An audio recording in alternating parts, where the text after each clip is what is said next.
നിങ്ങളുടെ ഇഷ്ട പരമ്പരകൾ എക്സ്ക്ലൂസീവായി സൺ നെക്സ്റ്റ് ആപ്പിലൂടെ തികച്ചും ഫ്രീ ആയി ഇപ്പോഴേ ആപ്പ് ഡൗൺലോഡ് ചെയ്യൂ. ഓരോ ദിവസവും ആന്റി എന്നെ അതിശയിപ്പിച്ചോണ്ടിരിക്കുക സൂര്യ. ഇന്ന് തന്നെ നമ്മൾ വരാൻ താമസിച്ചപ്പോ കണ്ടില്ലേ? ഞാനും അച്ഛനും അതേക്കുറിച്ച് എന്നെ സംസാരിച്ചോണ്ടിരുന്നത്.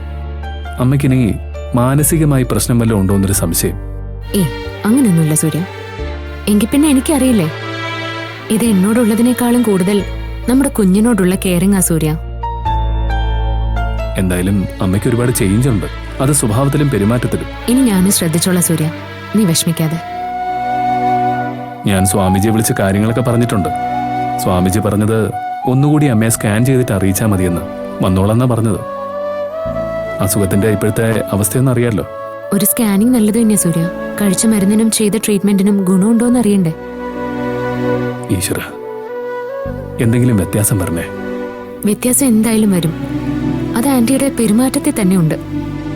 താൻ എവിടെയും പോവാതെ വീട്ടിൽ തന്നെ ഇരിക്കുകയാണെങ്കിൽ അമ്മയ്ക്ക് അത്രയും സന്തോഷം. ഞാൻ മനസ്സിലാക്കിയ കാര്യമോ പറഞ്ഞത്. ഈ പറഞ്ഞ സത്യ സൂര്യ. ആന്റിയുടെ മനസ്സിലുള്ള കാര്യ സൂര്യ കൃത്യമായിട്ടും പറഞ്ഞത്. എന്തായാലും സ്കാൻ ചെയ്തിട്ട് സ്വാമിയോട് വരാൻ പറയാം. എന്നാ പിന്നെ വൈകിക്കേണ്ട സൂര്യ. അച്ഛനെ തന്നെ ഏർപ്പാടാക്കാം. ഭരത്തിന്റെ കാര്യത്തിലൊരു തീരുമാനമായപ്പോ തനിക്കൊരു മാറ്റമുണ്ട് കേട്ടോ. അതെ സൂര്യ, ഇപ്പൊ മനസ്സിന് അല്പ സന്തോഷമൊക്കെ തോന്നുന്നുണ്ട്.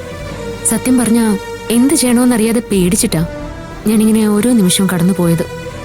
ഫാമിലി അറ്റാച്ച്മെന്റ് കൂടുന്ന എല്ലാവരുടെയും അവസ്ഥ ഇതൊക്കെ തന്നെയാണ്.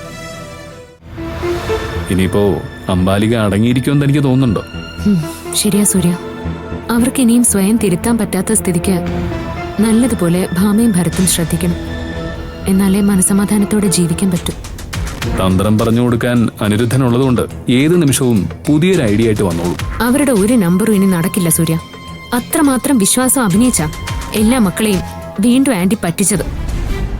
നായയുടെ വാലിന്റെ കഥ പറഞ്ഞതുപോലെ അംബാലികയുടെ